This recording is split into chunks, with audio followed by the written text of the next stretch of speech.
These are only a few of the more than 800 million Chinese who live in an area almost as big as Europe.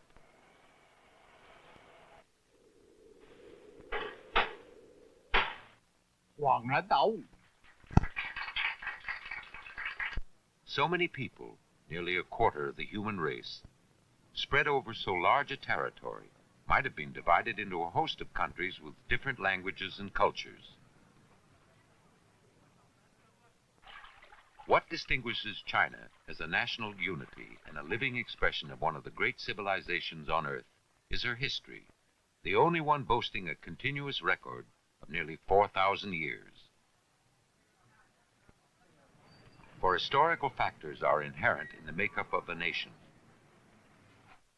as biological genes are inherent in the makeup of a person. To know China, one must have an overall perspective of her history.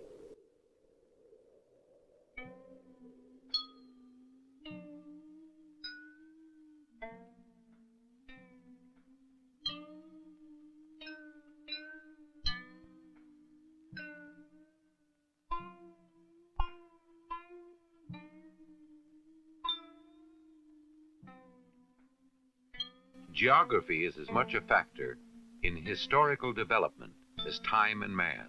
Physically, China is a distinct area defined by deserts, mountains, rivers, and the ocean. The longest waterway in East Asia dominates her.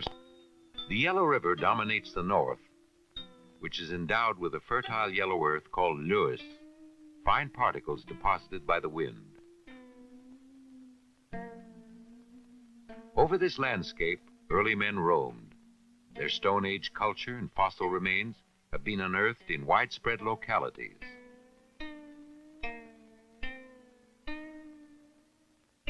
Among the earliest was the Lantian man of 600,000 years ago, discovered in 1963 and 1964 in modern Shenxi province. In limestone caves not far from Peking, complete skulls and long bones of the so-called Peking man were first found in 1929. He existed in this locality about 500,000 years ago and had a brain capacity about 2/3 that of modern man. Living among deer, hyenas, saber-toothed tigers, and many other wild animals, Peking man hunted with throwing spears, traps, and snares. He fashioned stone tools to cut trees and meat, to skin animals and trim sticks. Most amazing of all, burnt bones and ashes left in caves mark Peking man as the first known creature on Earth to use fire for cooking. A direct ancestor of the present-day Chinese was found in the upper cave at the same spot, dating to some 20,000 years ago. Called the Upper Caveman, he sewed skins for clothing, strung animal teeth, shells, and fish bones for ornaments, used pigments, and buried the dead. The Upper Caveman belonged to the Mongoloid race, which came to dominate East Asia, then spread to Siberia, northeastern Russia proper, Central Asia, Southeast Asia, and Indonesia, and across the Bering Strait to the American continent. The first major civilization of the Mongoloid race originated in an area around the meeting point of two tributaries and the Yellow River proper. Here, in what is modern Shanxi province, about 10,000 years ago, food-gathering people gradually learned food producing by planting crops and domesticating animals. The art of the early Chinese potter included wares decorated with impressions from cord, fingernails, matting, and carved stamping, as well as with prickings. Around 6,000 years ago, a Neolithic culture characterized by painted pottery emerged. Known as Yangshao, it is named after the site in central China. Yangshao farmers lived in villages that separated kiln centers from dwelling areas and built houses partly above and partly below the ground level. The village cemeteries were also separate. Buried with the dead were utensils and stored food, an indication of their belief in the afterlife. Yangshao culture extended as far west as modern Gansu province, which became China's land link with Central Asia some 2,500 years after this burial. With primitive but well-fashioned tools, Yangshao people planted millet, fed pigs and dogs. They also hunted with bow, arrow, and spear, and fished with harpoon, fishhook, and net. Their religious activities probably included ancestral worship and shamanistic magic. Very likely, Chinese writing began with symbols and signs carved and painted on Yangshao pottery.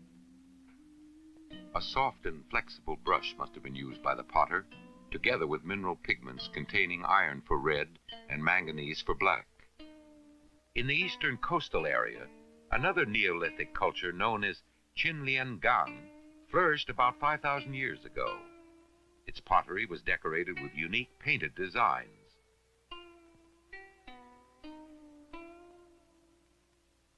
Engaging in well-developed stone, bone, and jade industries, its people's livelihood depended mainly on cultivating paddy rice and raising domestic animals.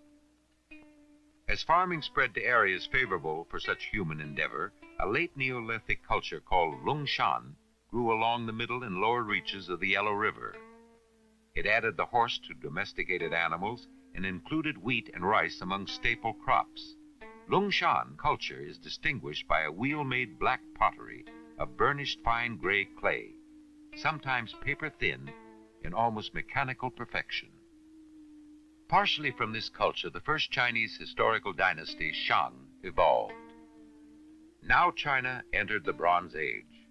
Craftsmen mastered the technique of achieving high temperatures in kilns through pottery making, and they devised clay molds and cores to receive the molten alloy of copper, lead, and tin. Bronze vessels were made for ancestral sacrifices. Of many Shang types discovered up to this date, they can be classified broadly as food cookers and containers, wine holders, goblets, and servers.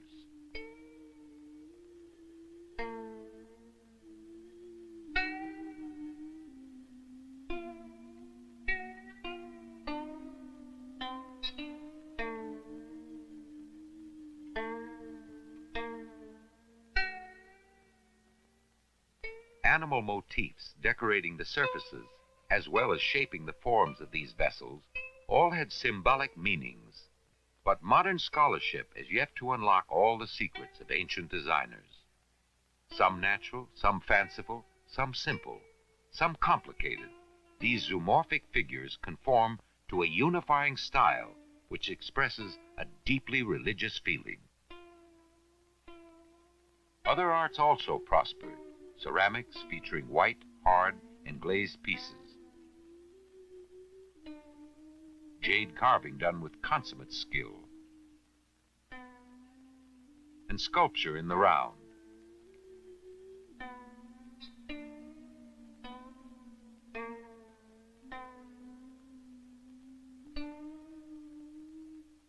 This tiger-headed kneeling figure of marble is closely related in style to bronze ritual vessels and in technique to jade carvings.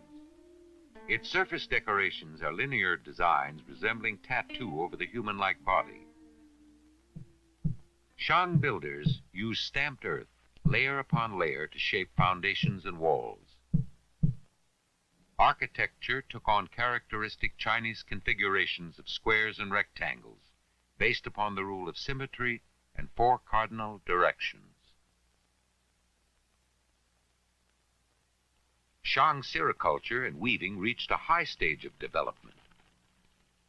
Real silk threads and a sort of draw loom produced fine silk textiles, as seen in traces of fragments adhering to late Shang jades and bronzes.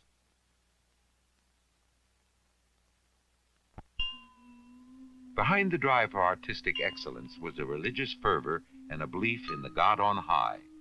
considered the ancestor of the Shang people. Kings and noblemen were thought to join him after death. They were buried in their huge tombs, not only with precious objects, birds and animals, but also with servants and slaves, sometimes numbering several hundred. It was a society of power and beauty, but also of extreme cruelty. The same belief in supernatural power spurred the development of the written language. The earliest known Chinese writing system appeared on oracle bones and shells. Priests prepared animal bones and turtle shells by drilling oval recesses on them. Then they interpreted the cracks caused by heating these recesses as revelations from the God on high.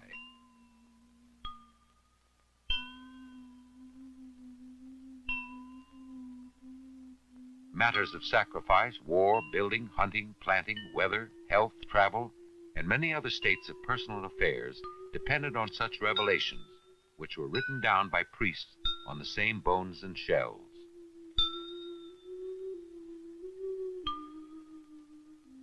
For example, on the bone fragment at right, "Will God order rain to make this a good year?"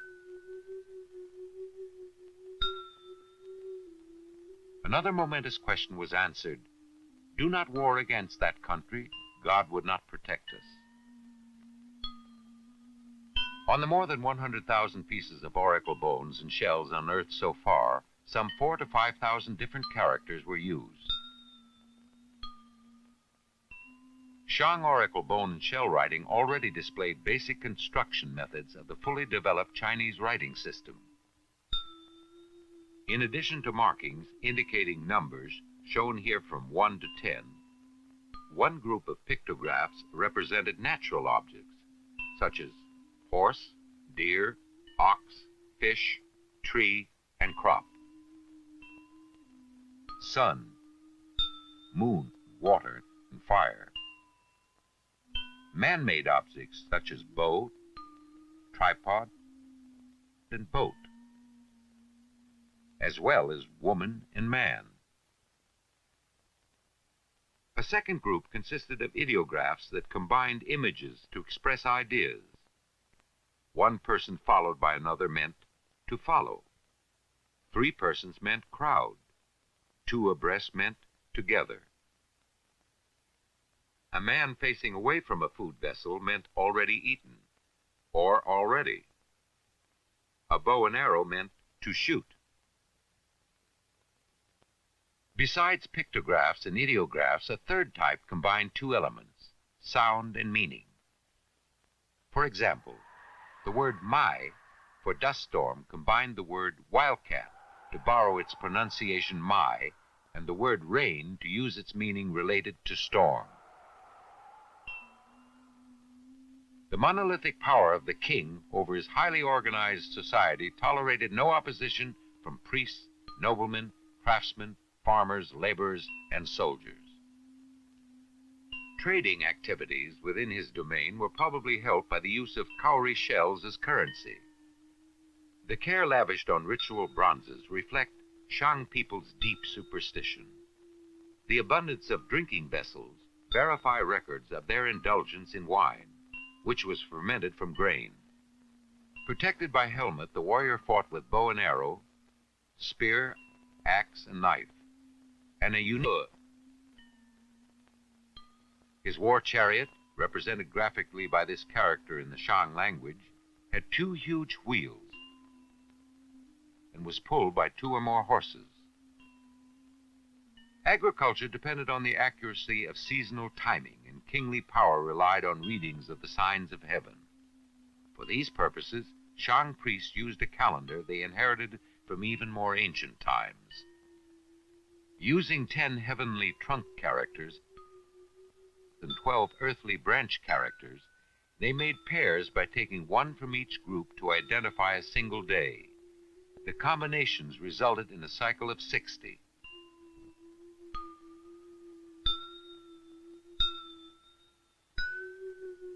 To Shang priests, the moon's changing faces were the most regular celestial happenings, besides the travel of the sun.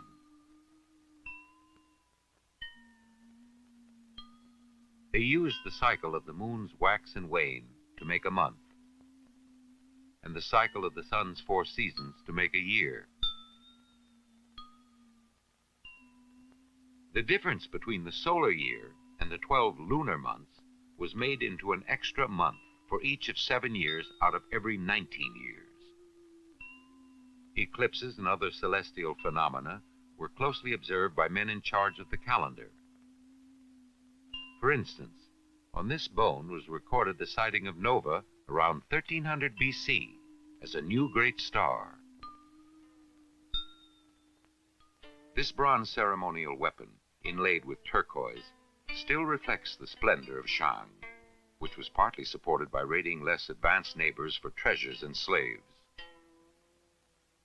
After conquering the southeastern barbarians, Shang opened up an area increasingly important to the growth of China.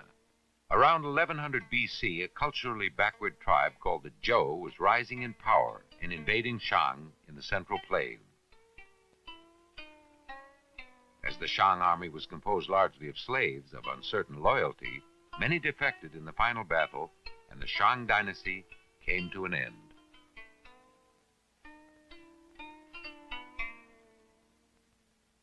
The conquerors established their capital in the west and became known historically as the Western Zhou dynasty. But the new ruling house adopted the old culture, as evidenced by this Zhou bronze vessel of the transition period.